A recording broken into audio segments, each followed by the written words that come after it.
Well, the simple part that most people don't understand is that every thought we think and every word we speak is creating our future. It's as though our thoughts go out into the universe and are accepted and brought back to us as experience. Now that is a very simple thing, but most people don't get it. They don't understand it. They've never heard it before and they think it's ridiculous. But if you can really accept the fact that every time you think a thought and every time you speak a word, you are literally painting your future, making your dinner, whatever you want to call it, you are creating. And you're creating your own life. And this is simple, but it's not easy to accept. But once you accept it, then you can start deliberately creating what you want in your life. And you begin to be aware of what you don't want in your life and how you are contributing to it. Now, I think this has been around forever, but for some reason in the last 20 years, the universe has wanted this to go out among all the people, or all the people that are ready for it. See, most of us just think, and we don't pay any attention to what we're thinking. We're just doing it. But that's something you need to train yourself to do, to begin to train yourself to be aware of what you're thinking.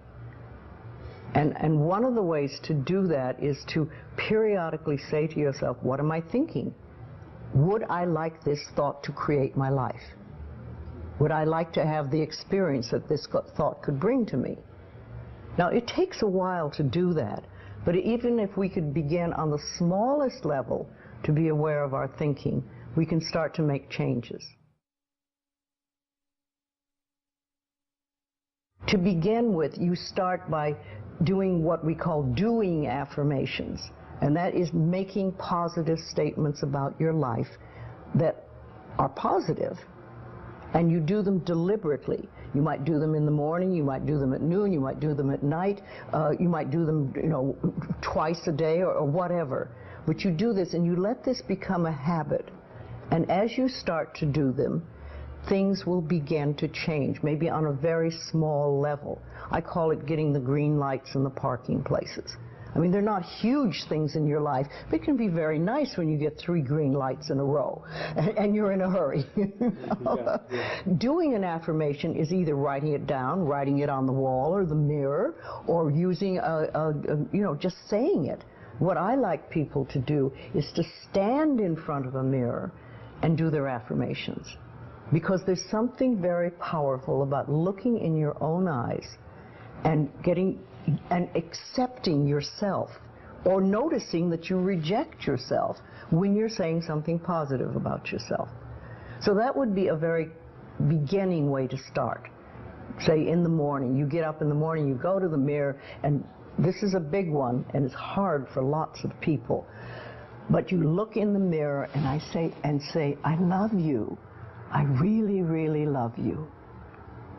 And to begin with, that can be so hard for people because they think of all the things that they think are wrong with them. But if you can start your day saying that, it's very powerful. Remember, I'd like to think the universe is listening to everything you say and everything you think and saying, okay, you can get that. So then it starts to bring you in and bring things into you. And I know this sounds far-fetched, but it's amazing how it works.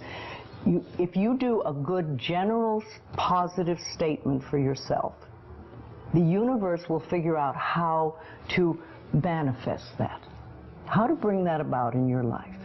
So things could happen that you wouldn't expect at all, but they will happen.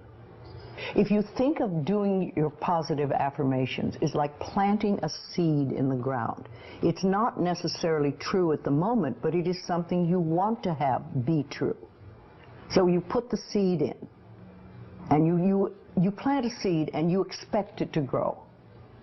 Or you maybe plant 3 seeds just in case. You expect them to grow. And you don't wait 2 days and then dig in the earth and say, what's happening, what's happening? You expect that thing to grow because you know there's a law and a process. And the seed will grow if it is in the right soil and it has the right amount of moisture. Making it really a habit and doing it every day. Doing something every morning when you wake up, that's a really good time. And another good time is when you go to sleep at night. And gratitude works a lot. If just being grateful for everything. The more, I always say the universe loves gratitude. The more you're grateful for what the good is in your life, the more good you get to be grateful about. Mm-hmm. And it's like, you know, if somebody gives you a present or gives me a present and I say, oh my God, I hate that color and it doesn't fit, and you know, that person will never give me another present. Mm-hmm. But if you say, oh, it's wonderful and thank you, I really adore it, it's great, that person is probably going to want to buy you a present every time they see something they think you would like. And it's like that with the universe. The universe loves gratitude.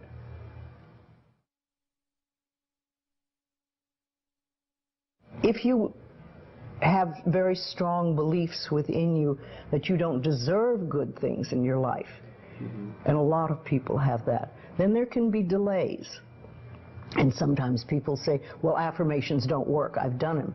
But when they're doing, for instance, prosperity affirmations, and they've done some prosperity affirmations, and they say it doesn't work, nothing's happening. And I say, well, all right, how many prosperity affirmations did you do in a day? And they'll say 3, probably. And they say, all right, how many poverty affirmations did you do this day? And that could be 300, depending on where you're coming from and what is running through your mind. See, I have this, one of my thoughts about life is that only good lies before me. And I have been saying this for many years. So it doesn't really matter to me what happens in life, because I know it's going to be good. Well, there are lots of things you can do to help you become more conscious of what is going on. And because so many of our belief systems really are unconscious or subconscious, we're not aware of them. They're just things that were bred into us as we were children, is to take a little time to figure out what they are. And I always say a really good exercise is to take a big sheet of paper and write on top of it, say, what I think about men. And then another one, what I think about women, what do I think about money, what do I think about any subject you can think of. And just write all the things that come out of your thoughts. And whether they sound good or not, just write them down. And any one subject, if you just write them all down and then look at them and see how many are positive and how many are negative.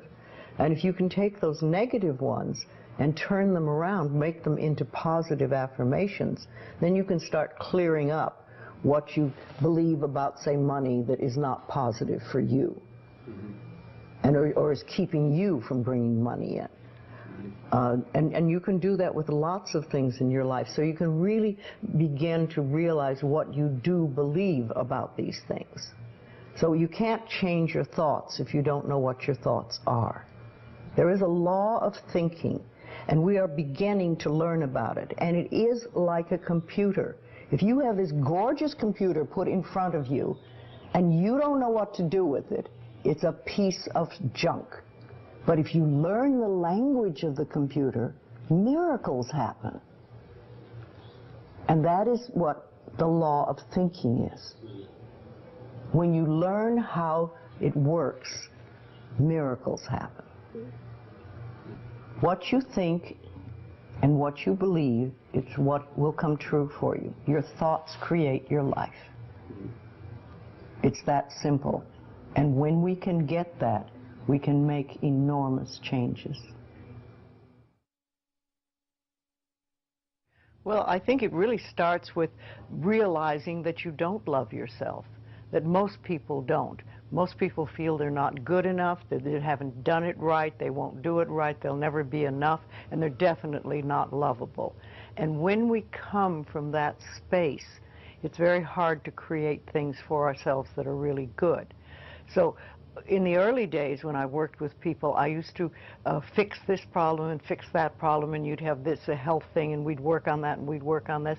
And one day I discovered, much to my amazement, that if I would help people learn to love themselves, to really accept themselves as they are, we didn't have to work around problems, because it was almost like a miracle. Everything seemed to fall away. It's a hard one for people because we grow up believing that we're not good enough and nothing is right. I remember lots of times I would ask people, well, what is really wrong with you? What have you done that is so terrible that you're not acceptable to yourself? And I never, ever, ever got an answer that made any sense. You know, they might say something like, well, I'm too fat. Well, so, you know. But when you talk about loving yourself, a lot of people think that that's vanity. But it isn't really. It has nothing to do with that. That is narcissistic. But to really care for you and to acknowledge that you are an important being. It's almost like in the Bible they would say, you recognize that you are a child of God, that therefore you are perfect. But even if you're not a biblical person, if you can recognize that you are a being that has self-worth, if you can really recognize your own worth, then you start to treat yourself differently. And I think that's what's so very important about loving yourself, is you stop beating yourself up, you stop making yourself wrong, you stop talking about how awful you are, and you stop saying things like, I'm really stupid and stuff, and you start to treat yourself with a certain amount of respect. And this makes an enormous difference, because what you give out in life is what comes back to you. So if you're giving out a feeling of, I'm okay, I'm good enough as I am, and I am acceptable, and I love life, and I love me, and you start having gratitude for yourself and for life, then life treats you differently, because you are having a different vibration that you're giving out and getting back. And that's when things really start to flow. Now, a lot of people don't realize it, but you have to practice. You just have to start it. And that's why I try to get people to do a lot of mirror work. If you look in the mirror, just simple things like looking in the mirror in your own eyes and saying, I love you. I really, really love you. And it helps if you use your name, Louise, I love you. I really love you. It gets to that little child inside that has been rejected for so long. And it breaks open sort of a dam or a door or whatever you want to call it. And it's like little miracles start to happen. Lots of little good things happen. And the universe loves grateful people. The more grateful you are, the more you get to be grateful about. It's that simple. Life is really very simple. We make it enormously complicated, but it doesn't have to be.